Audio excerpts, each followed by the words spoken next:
Yeah, I'm going to sit out here today because partly because it's getting warm.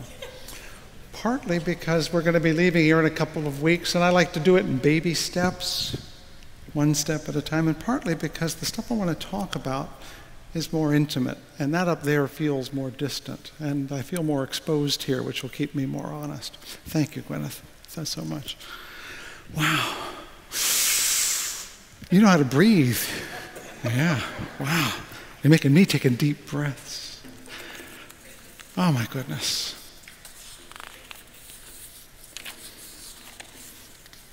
So you want to know about the hot dog thing? What does a preacher say when someone says, why can't they get together? And my answer is they're already together. 6 buns, 8 hot dogs, or unless it's the other way around. You know which one I mean. Requires you to buy 3 of each to make them come out even. Sounds like they're in cahoots to me. Now, for those of us who are non-carnivores, we manage to avoid this moral dilemma pretty regularly. So, of course, there's a problem because, you see, we have a stake in the Whitecaps. One of the owner is part of our larger family. So I don't want to criticize the hot dog industry too much because that's part of your bread and butter, as it were, but, you know. So knock yourself out. The real questions begin with the person, and there's always someone who asks, what's the difference between us and the Unitarian Universalist Church? And I don't know how many of you know about the Unitarian Universalists. What you need to know is that I am one, 4th generation, in fact, and my colleague who is not 4th generation. And what's more, Bruce Bodie serves a congregation of Unitarian Universalists now. He was here for many years. David Rankin, Sue Cinnamon, Judith Walker Riggs. Most of your clergy in the last 50 years have been Unitarian Universalists. And what's a surprise to some people who have been here a long time is that quietly, without much fanfare, Duncan Littlefair became a Unitarian Universalist minister somewhere along the line. He never told you much about it, but his name was in our book. So personally, he connected up. So why aren't we? And there are a lot of answers to that question, and I'm not going to give you all the answers. But there are differences, and there are differences that I celebrate as well as acknowledge. Otherwise, I wouldn't be here at all. For example, one of the things that makes us different is the very attitude we have about church itself. We tend to like it. Look at this place. We like church. We do church. We want it to be churchy. We think churches should be strong, and we like our clergy to be strong. Unitarian Universalists, well, they've been burned a few times over the years, and so they like their churches to be a little less strong and their clergy weaker yet. They're still going from foot to foot about organized religion, which I think impoverishes them, because if you're not organized, you can't get much of anything done. We celebrate the individual all the time, but the reality is it's organizations of individuals that affect life in a profound way. And I think we're willing to think about that in a positive way, whereas my Unitarian Universalist friends, neighbors, and ancestors were a little hesitant about that. One thing that we have that they don't have is that we're less anxious about Christianity. The song you sang at the middle, you know, what is it? Come to Jesus. Never happen in a UU church. Ever, ever, ever. Just wouldn't happen. Not that there's anything wrong with that there either. But we're dissenters from Christianity, not deserters.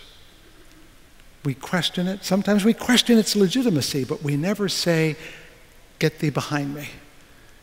We do Advent in a really big way. Look at that. I mean, that's Jesus up there. Come on. We haven't papered him over yet. We've made a rapprochement that I think is really quite healthy. But most Unitarian Universalists are agnostics, atheists. They're more troubled by Christian symbols than we as a congregation are. And I think that's an advantage to us because we live in a largely Christian society. I mean, culturally, not legally. And we are able, therefore, to talk and hear more in a more relaxed way. I sometimes say there are 7 words you can't say in a Unitarian Universalist church. Anyone who knows George Carlin knows there are 7 words you can't say on television. I'm not going to say those words. You know them, right? All right. If you don't, go and Google them up. But I think there are 7 words you can't say in the UVU church, and I've used each and every one of them here, and the walls have not crumbled. I call the 7 words you can't say in a UU church are cross, Christ, communion, salvation, sin, scripture, and revelation. That just gives them the heebie-jeebies. And for lots of reasons. And I don't diminish those reasons. But anytime you cannot say words or think about certain things because they're too frightful, you're cut off from thinking thoughts. It becomes self-censorship. We don't do that here. It's a great gift. Here's another difference. We are one, they are many. Fountain Street Church is a place. I don't know how many people have said, you know, my kids grew up here and then they moved away off into the West Coast and they never saw anything like it. And they say that about the Unitarian Universalist churches too. I think this is where they have the advantage and we do not. Because unless you plan for everyone who ever attends here to live here forever, we need to have a way to send forth people into the world. Because if they stop being religious the moment they leave Grand Rapids, the world is a weaker place for it. We train wonderful young people here, and they go off to school and jobs. And the fact that they don't have a doorway through which they can go and be spiritually alive if they're not here, I think that's a loss. So being plugged into a larger system has many advantages. One of the things I have done that I couldn't do if I were only a Fountain Streeter, I've preached to Unitarian Universalists from one coast to the other, from Canada down to Florida. I've even preached to Unitarian Universalists in France. We have congregations in Africa and India and South America. Hey, wouldn't it be wonderful to feel a connection to a global community? Should we be a Unitarian Universalist church? That's not my decision to make. It must be something we decide. And it shouldn't be done in a hurry. And it may not be something you want to do, and I'm okay with that. The question I would put to us is, are we strong enough to be ourselves in relationship to others? You know, it's really easy to be a rugged individualist in the woods. There's nobody else to be connected to. But as anyone who's ever been married knows, it's really hard, it's much harder to be an individual in a relationship. So that's the question I would ask, not whether we should be or should not be, but should we be in a relationship with fellow travelers of the liberal way? And can we do it in a way that preserves our individuality, but also our connectedness? I think that's a challenge for us all as individuals as well as a church. Someone, remember, asked how we could live deliberately, and I like to use the word deliberate itself.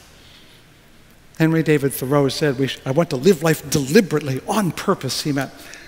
And I want to ask you that if you want to think about it this way, the word deliberate means literally to liberate, as in describe means to write out. Deliberate means to liberate. And the way you do that is to think about things. When you deliberate, you deliberate. Oh, you think.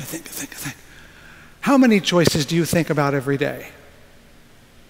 How many choices do you make every day? And you forget how many choices you make, like when to get up. I have a son who lives in Chicago. Periodically, he has to get up early, and he has an alarm clock. But as he's told us over and over again, I have learned how to hit the snooze button while asleep. Have you ever done that?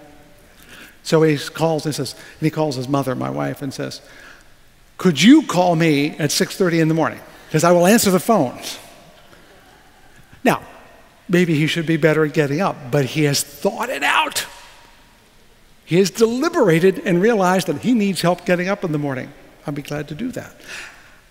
How many of you think about what you have for breakfast? For me, I'm barely awake and I just scoop up the same thing every day. Well, maybe that's not an important choice, but how many important choices go by the wayside? Real choices. I want you to think about that. To live deliberately is to make real choices, make them on purpose, to ask what their outcomes are, what it means to go this way and that way. How many people vote without thinking? And yet, that's one of the most crucial decisions we have to make. How many people get married without thinking? Yeah, or have children. To live deliberately is hard work. It's really hard. What are the consequences of your choices?